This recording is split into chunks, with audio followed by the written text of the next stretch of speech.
লুৎফার শত্রু লুৎফর রহমান বাবরের কথা মনে আছে, যাকে পাশে তারা প্রচুর পরিমাণে ভয় পায়, এতটাই ভয় পায় যে নাম শুনলেও তারা কেঁপে যায়। সেই লুৎফর রহমান বাবর বিএনপির একজন মন্ত্রী ছিল সম্ভবত।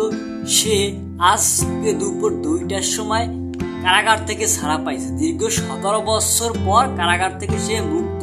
সে সবচেয়ে বিখ্যাত ছিল তার অদ্ভুত ইংলিশ বলার জন্য। সে ইংলিশ বলতো, কিছু বলতো ইংলিশ, কিছু বলতো বাংলা। যেমন ওই লুৎফা শত্রু, লাস্ট শত্রু বলেছে বাংলায়। এভাবেই সে বিখ্যাত বা পরিচিত হয়েছে সবার কাছে। এবং বাকি পরিচিত হয়েছিল কিসের জন্য?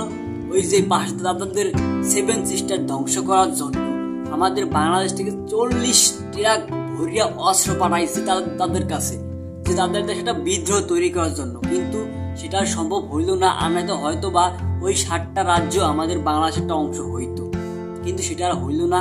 বর্ডার গার্ডে যায় ধরা খাইছে, যার কারণে আর হইল না। নাইলে এখন বাংলাদেশ আরো একটা বড় অংশ হইতো, বাংলাদেশ আরো শক্তিশালী হইতো। আর তাকে এই কারণেই দীর্ঘ 17 বছর কারাগার বরণ করতে হয়েছে। এবং অবশেষে আজ দুপুর 2টায় মণিপুর কারাগার থেকে ছাড়া পাইছে।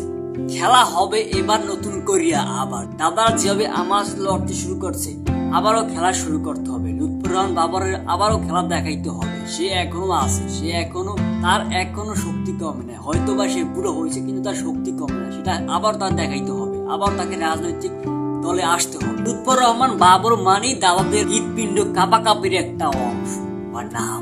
তার নামটা শুনলে দাদারা প্রচুর পরিমাণে ভয় পায়, তাদের কদম জোড়া কান্দ উঠে যায় তার নাম শুনলে। এতটা পরিমাণ ভয়ানক ছিল সে তার যৌবন কালে। কিন্তু এখন কি হয় সেটা জানি না, কারণ এখন তার বয়সটা কেটে গেছে। 17 বছর কারাগার কাটছে, বোঝেন তো কি পরিমাণ কি হবে, কি হয়েছে, কি পরিমাণ অত্যাচার হয়েছে তার উপর। এখন আর তার শক্তি আছে, যদিও চাই আমরা আগের মতো সে আসুক বীরের বেশি, আমার দেশটার জন্য লড়ুক।